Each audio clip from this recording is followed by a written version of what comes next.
When you go to the store to buy a shampoo, do you ever look at the back of the bottle? Ever look at what's in it, how it was tested or anything like that?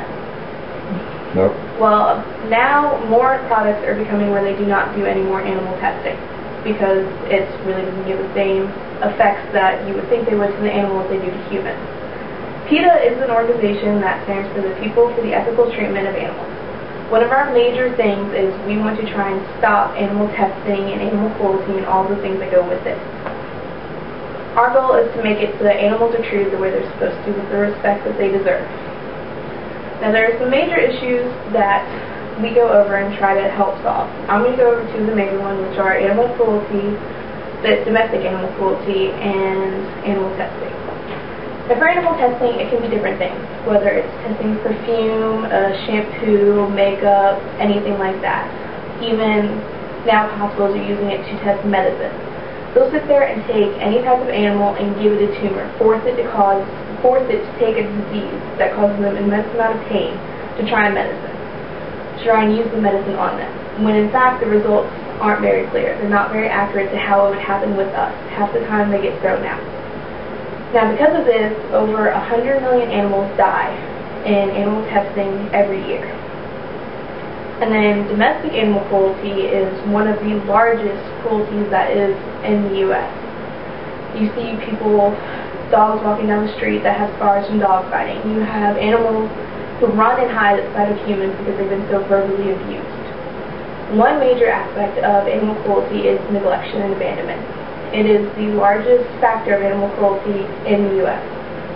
About 71% of dogs and 56% of cats that are taken to a shelter because the family can no longer take care of them are euthanized automatically. They cannot afford to take care of all of these animals. There are many different ways we can use to help these animals so that they are not murdered for these things or used for these trials that aren't very accurate. For animal testing, you can always, instead of using an animal, you can take and have volunteers. People who might already be sick with something or who are willing to test the medicine to see what side effects it can have. And when you do this volunteer work, the companies pay you for doing it a certain amount. They give you all the risk and they try to make it as minimal as possible. And the results from these are much more accurate than if you were using an animal. And for domestic animal cruelty, in most states it's a felony to do that. But in North Dakota, South Dakota, Idaho, and Mississippi, they are not. They are just considered a misdemeanor. You get off with like a slap on the wrist for the most part. The best way to help stop animal cruelty and make it so that it's no longer around, or at least is minimized as much as possible, is by going through and making it a felony in every single state. I mean, when you walk into a store, pet store of any kind, to get your animals or to take them in there, you see a rat in a cage or something like that, you never think about, oh hey, maybe that rat will end up in animal testing.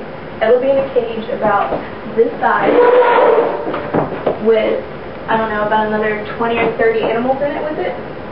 They'll have them for the testing, and they're all just in the cage, not being taken care of. They'll have water and food. For the most part, they're just shoved in there to see how they'll react. And then many other animals, they're picked up from a pet shelter. They're a cute little puppy or cute little kitten, and kids just automatically want them. You get home, they're too much trouble. Cats will start clawing up furniture. Dogs will chew on everything because they're a puppy at first. Many people decide, instead of trying to find them a new home, they drop them off a shelter and they no longer have a life. They're automatic. Most of the time, they can't afford it. They can't afford to keep the shelters in check so that animals can have another chance. Now, I have 3 cats. We have a white Siamese that we saved so she could go to a home, and this is our newest cat, who she has a little south paw, as we call it, where it got broken, and she was left at the dump. She was sitting there crying, and one of my uncles found her and brought her over to us, and we gave her a new home. She was fine when we got her. She was a very happy kitty. She still is. She has no issues whatsoever with her foot. But we brought her to a home where she could be taken care of instead of just leaving her out on the street. With PETA, you can go to their website and you can see a long list of now companies that no longer use animal testing to test any of their products. And just by buying one of these products, since everyone's one that does animal testing, you're helping. You can also go through and volunteer your time at shelters or even at PETA's their headquarters, which is in Norfolk, Virginia, to help out. You can donate money. There are many different things you can do to help this. Animals are neglected every single day, whether it be in a home, in a company, at a hospital. Many of them are, and they don't deserve that. Just because they're animals and they can't speak, do we automatically just give them the option to be neglected? I mean, if any of us would be treating in any kind of manner as they are, there'd be an uproar. Everyone would be upset. So why do we let it happen to them just because they can't really speak out?